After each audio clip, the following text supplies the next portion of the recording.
قومی امن کمیٹی برائے بین المذاہب ہم آہنگی گورنمنٹ آف پاکستان کے زیر اہتمام لاہور میں عید ملن پارٹی کا اہتمام کیا گیا۔ عید ملن پارٹی کی میزبانی کے فرائض صوبائی چیئرمین پنجاب NPCIH خلیل کامران نے ادا کیے۔ عید ملن پارٹی کے مہمان خصوصی فیڈرل چیئرمین قومی امن کمیٹی علامہ ایاز ظہیر ہاشمی تھے۔ دیگر مہمانان میں مرکزی chairperson NPCIH Syeda Noor Alsaba Hashmi, federal chief coordinator Nadeem Ashraf Sandhu, federal vice chairman Chaudhry Sajjad Ali Gujjar, صوبائی chairperson Sofia Mursaleen, federal chief media coordinator Nasir Iqbal Mehr اور SSP incharge IG office Babar bin Talawar تھے۔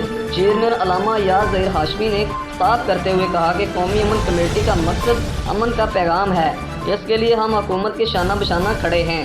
مقامی مصالحتی کمیٹیوں میں ہمارے مطالبے پر حکومت نے 5 آدمی NPCIH کے شامل کرنے کا اعلان کیا ہے۔ 1 جولائی تک عہدیداران کو اختیارات سونپ دیے جائیں گے۔ ڈاکٹر علامہ ایاز ظہیر ہاشمی نے کہا کہ میں خود اضلاع کا دورہ کر کے اپنے عہدیداران کا تعارف انتظامیہ سے کراؤں گا۔